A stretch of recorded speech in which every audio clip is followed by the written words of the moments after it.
long time ago. And they was this here woman, and she had her a little baby named him Jack.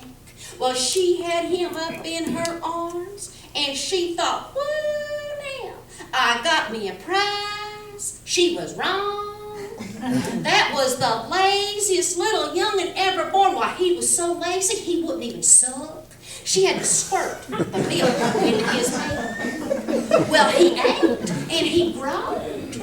And as soon as he got big enough to crawl, he crawled along the floor, clumb up in him a rocking chair, and little old baby Jack, he learned how to rock a long time before he could walk. And he took to that rocking chair. He thought, whoo now, I could spend the rest of my life right here. And that's exactly what he tried to do. Well, he'd rock, and he'd sleep, and he'd eat in that chair. I mean, he got big enough to talk, and he'd say, Mama, Mama, bring me a bologna sandwich, put me a mater on it. And well, she packed victuals to him because that was her young'un and she loved him. And he growed. Well, when he got big enough, he just cut him a hole in that chair, too lazy to use the outhouse. Well, time passed, and Jack, he turned 18 years old. Now, that's the age when a lot of young'uns, they're waiting for that magic 18. They're like, because when they get 18, they think, I want to get out of the house, and then I can do anything I want to do. What they don't realize is that there's folks in that house thinking, I can't wait till that young'un turns 18. So it'll get out of the house, and we can go back to doing what we want to do. Well, he turned 18, and his mom came to him. Said, Jack, I've took care of you for 18 years. Now it's time for things to change. I've got some propositions for you. Proposition number 1, Jack, you can go to work right here on this farm while you can, chop some firewood, help me raise some crops and bring in some victuals. And well, Jack, you can stay right here. I'll continue to take care of you. But if you don't want to work the farm, Jack, well, you can go out into the world. Get you a job, earn you an income, bring home a paycheck, and well, Jack, then I can hire somebody to bring in the firewood, and I can go to the store and buy the victuals, and you can stay right here, Jack. If you don't want to do neither one of those two, then you just hit that road, Jack, and don't you be coming back no more. Well, Jack had stopped rocking. He said, now, Mama, let's think about this.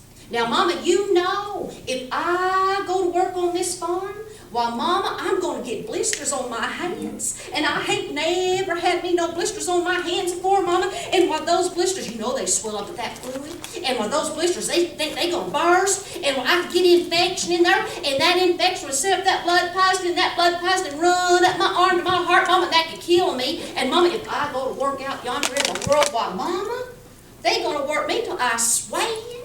And I ain't never sweated afore. And when I'd commence to sweat, and a cool breeze come along, chill me to the bone, set up that pneumonia there in my lungs, Mama, and I would die. Now, you don't want me to die, do you, Mama?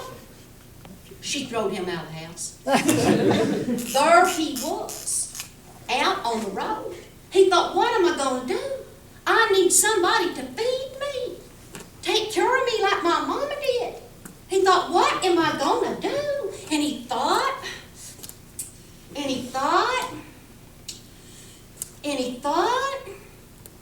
well, I know what I'll do. Well, I'll get me a woman. Well, that's what I'll do. I'll find me a woman, and she'll marry me, and why, she'll take care of me just like my mama did. So he took off, trying to get him a girlfriend. He's going to get married, get him a wife.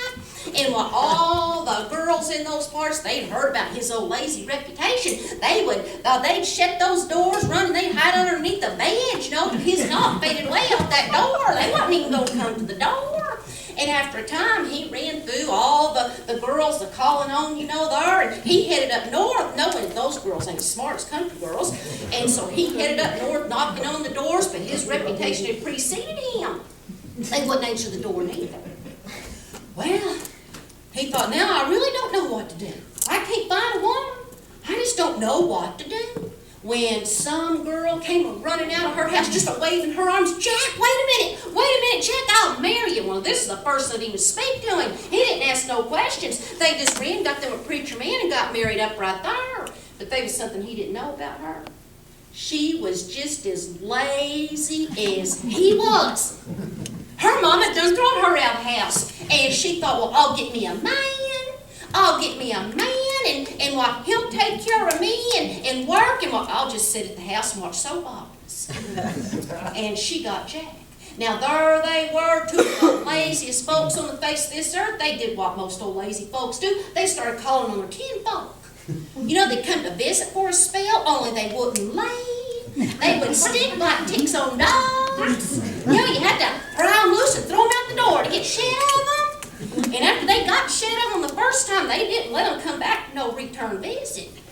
Well, after a spell, they ran through all their kinfolk and back out on the road, not knowing what they were going to do, when Jack's uncle came to him and said, Jack, he said, you know, I'm retired, I'm living in town and ain't able to work the farm anymore, but I got a farm up there on the mountainside. It ain't much, just a little one-room house, but it's a good farm. There's plenty of timber on it, firewood, and the ground's good. It'll raise, you know, some good crops. Said, Jack, I have a mind to give it to you if you want it.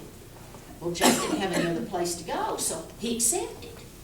Well, Jack and his woman went up there on the mountainside, opened the door to that little one-room house, stepped in, and one whole wall was a big stone fireplace. And in the middle of that room was two rocking chairs. They went over there and they sat down, and they commenced to rocking. And they thought, ooh, now, this is good. Well, we could spend our lives here. And they rocked, and they rocked, and they rocked. And that woman said, Jack, honey, you know wintertime's going to be coming on, and while we're going to be getting mighty cold, you best be getting out and getting us some firewood. And Jack said, well, I'm going to do that. You know, all this rocking, it got me kind of tired. I'm going to take a little nap, and then I'll be getting that wood. And he'd take a little nap. He said, well, you know what? You're right about wintertime coming on. But we're going to be getting mighty hungry. You best be getting out yonder and getting us some victuals. She's like, well, Jack, I'm going to do that, but this rocking's got me tired out too. And besides, you need to get the firewood first. Neither one of them got up.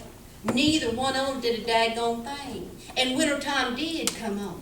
And it was up in January, the deepest, darkest, coldest part. And outside, the snow was a-falling. And the wind was a-blowing. And inside sit Jack and his woman a-starving and a-freezing.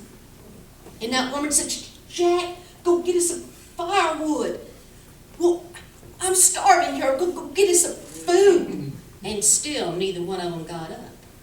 And that woman looked up. And through yonder window was death by freezing a-stirring in at her. Through yonder window was death by starvation a-stirring in at her. And she knowed she was a-fixing to die. And she said, Jack, I'm going to get us some victuals. While I'm gone, you get us some firewood. And she took off.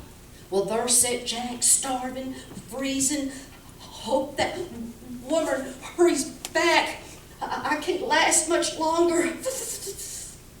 And then he looked up. And through yonder window was death by freezing a-stirring in at him. Through yonder window was death by starvation a-stirring in at him. And he knowed he was a-fixing to die. He said, I'm too pretty to die. And he jumped up.